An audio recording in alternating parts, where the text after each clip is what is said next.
tercih ediyorduk. Annemiz verdiği için bana burada yapabiliyorum. Çok da su dökülmüyor. Minik minik dökülüyor.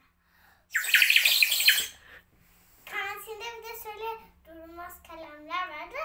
Ama çelik kalem gibiydi. Güzel mi? Evet, pembe renk vardı, turuncu vardı, mor vardı, yeşil vardı. Ve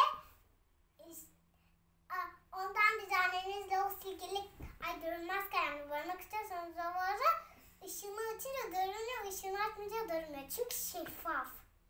Ha, görünmez. Bu ne sesi çıkarıyor Azra? Kuş. Çünkü şurada kuş var. Bakalım mı kuşuna? Ama gerçek değil, bunu süs olarak koymuşlar gerçekte. Çok tatlı bir kuşa benziyor ama gözleri yok galiba bu kuşun da. Evet, yok. Şurada bir delik var galiba orada gözleri.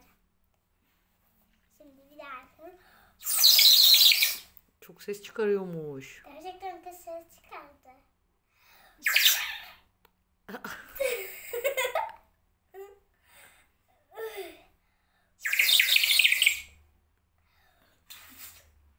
Su yapın. Suyu bitiyor mu kendi kendine?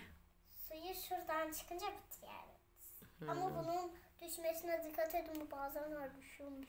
Öyle mi? Şuradan su kaçabilir bazen, o yüzden ben bir içime çektim, boğazımda kaldı suyu. Ama bir daha öyle yapmayacağım. Bir de şurası düştü, ben taktım ama dedim.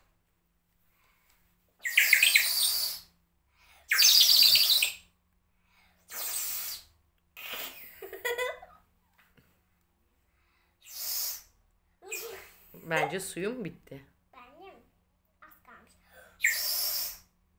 Ben su doldurup geleyim arkadaşlar. Arkadaşlar kanalımıza abone olup bildirimleri açıp yorum yazmayı, kanalımıza abone olup beğenmeyi unutmayın. Görüşürüz.